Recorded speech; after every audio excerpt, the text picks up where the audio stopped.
Console Report буюу амны эрүүл мэндийн тайлангийн модуль нь pre-design үе шатанд байрладаг.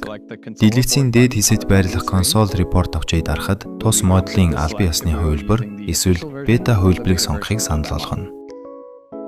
Энэ хэсэгт бид албан ёсны хувилбарыг авч үзэх болно. Эхлээд зарим тохиргоог сонгох шаардлагатай. Бидний өвчтөн нь насанд хүрсэн эсвэл хүүхэд байж болох бөгөөд энэ нь үүс өвдөх эцсийн тайлангийн загвар болон оруулах мэдээллийн хэмжээг тодорхойлно. Хүүхдийн хувилбарт илүү хүүхдэд ээлтэй дизайн. Насанд хүрэгчдийн хувилбарт илүү дэлгэрэнгүй мэдээлэл агуулгадна. Assist горим нь програм хангамжийн автомат онцлогооны функцийг ажилуулах бөгөөд энэ нь скан хийсэн өгөгдлийг шинжилэн амны хүндэд илэрч болцсошгүй шинж тэмдгүүдийн жагсаалтыг автоматар үүсгэнэ.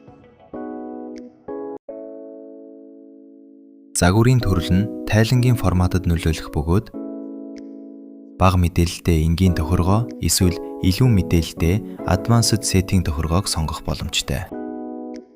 Одоо тайлан үүсгэж ихэхийн тулд confirm тогчийг дарж олно. Эхлээд програм хангамж автомат онцлогоог хийнэ. Энэ нь скан хийсэн өгөгдлийг шинжилэн болцсошгүй шинж тэмдгүүдийн жагсаалтыг гаргаж өгнө. Програм хангамж хэд хэдэн анхаарал татгууц хэсгийг илрүүлсэн бөгөөд үүнийг урьдчилсан зургуудаас харж олно. Бидний үүрэг бол эдгээр шинж тэмдгүүдийн аль нь зөв болохыг тодорхойлж тайландаа оруулах хэсгийг шийдэх явдал юм. Жишээлбэл энэ ихний хэсэгт програм хангамж энэ өвчтөнд зарим шүд дутагдж байна гэж үзэж байгаа нь үнэн боловч бид зөв талыг сонгож байгаа эсхээ нягтлах хэрэгтэй. Жишээлбэл энэ өвчтний 10 дугаар шүд байхгүй гэдгийг бид мэдэж байгаа тул энэ сонголттой санал нийлэх болно.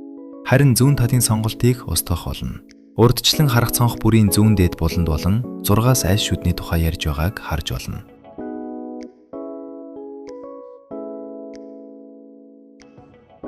Шинж тэмдгүүдийн жагсаалт нь хамаарлын дарааллаар ирэмлэгдсэн байна.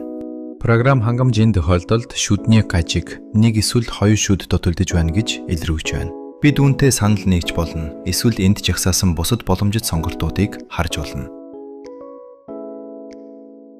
Хэрв олон сонголт жагсаагдсан бол баруун дээд буланд байрлах Select First Option тогчийг дарж програм хангамжийн бүх эхний саналуудтай санал нийлж болно. Мөн шинж тэмдгүүдийн жагсаарт урт байвал Hide тогчийг сонгож болох бөгөөд ингэснээр энэ хуудсыг илүү хялбар удирдах боломжтой.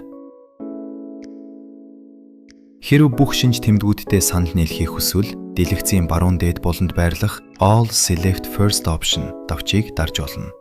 Мөн Display Notes and Treatments давчийг сонгож автоматар үүсгэгдсэн тайлбар болон эдгээр шинж тэмдгүүдийн шийдвүүдийг харах боломжтой.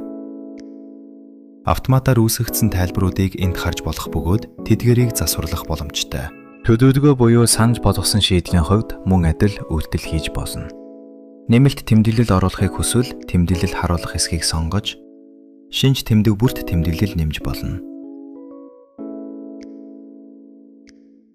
Шинж тэмдгүүдийн хуудсыг зохион байгуулж дуусмагц шалгах тэмдэг тогчийг дарж шинэ болгох, X тогчийг дарж Assist горимоос гарах.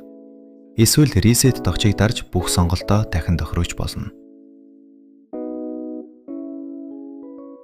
Confirm тогчийг дарсны дараа тайлангийн хэсэг рүү буцаж орох бөгөөд дэлгэцийн баруун талд шинж тэмдгүүдийн жагсаалтыг харж болно. Энд бидний сонгосон бүх шинж тэмдгүүд байна. Аль нэгийг дарахад скан нь тухайн шинж тэмдгийг тодорхой харагдахуйц байрлал руу эргэх болно.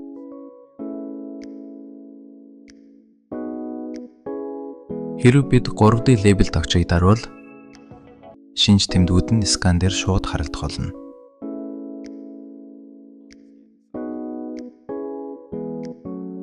Ингэснээр эргүүлэх үед илүү тодорхой харагдана. Мөн Open тогчийг асааж унтраах боломжтой бөгөөд энэ нь occlusion-ыг нээж хаах үүрэгтэй. Өөрөөр хэлбэл хоёр эрүүг зэрэг харах эсвэл амийг хаалттай байдлаар харах боломжийг олгоно. Direction сонголт нь сканы чиг баримжааг харуулна. Ингэснээр эргүүлэх үед өвчтөн амны хүндийн аль хэсгийг харж байгаагаа буюу ямар өнцгөөс харж байгаагаа илүү сайн ойлгох боломжтой болно.